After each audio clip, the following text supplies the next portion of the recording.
4 men have been charged over the attack on a Moscow concert hall that left at least 137 people dead.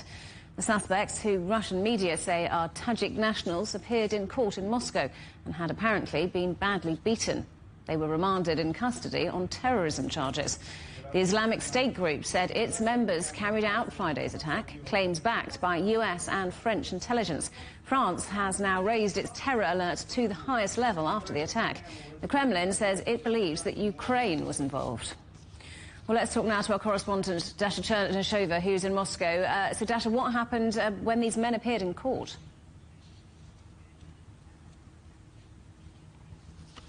Well, the 4 men have been previously detained in the Bryansk region as they were trying to escape to Ukraine, according to the Russian authorities, have indeed appeared in court. That happened late Sunday night. They were, according to the pictures that we have received, badly beaten. Their faces swollen. One of them has appeared in court with the medical robe, accompanied by the doctors.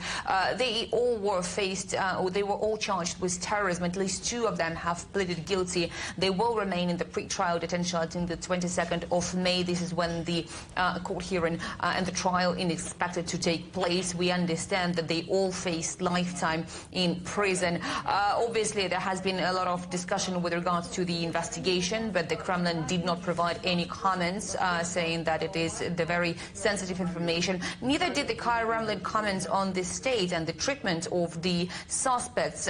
We also understand from the Russian officials that the investigation is ongoing without the help of the Western intelligence, with the Russian officials saying that the Russian intelligence is doing everything possible to defend Russia against the threats and challenges that the country is facing. And Dasha, the Kremlin continuing to claim that Ukraine was involved in this attack.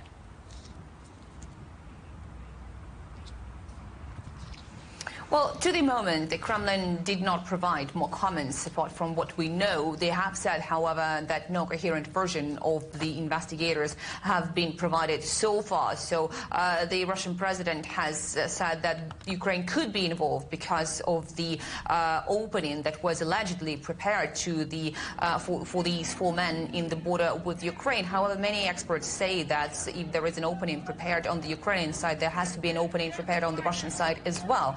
So there are many questions with regard to that, but the Russian authorities have not publicly made any reference to the Islamic State banned in Russia.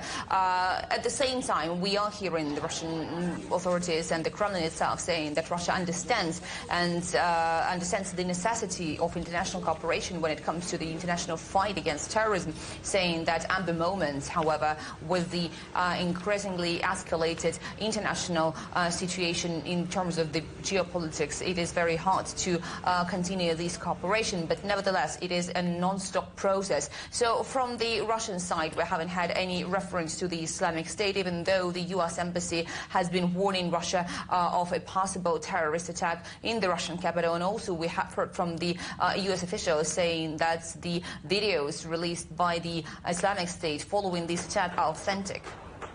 Dasha, thank you very much. Our correspondent Dasha Chernyshyova in Moscow.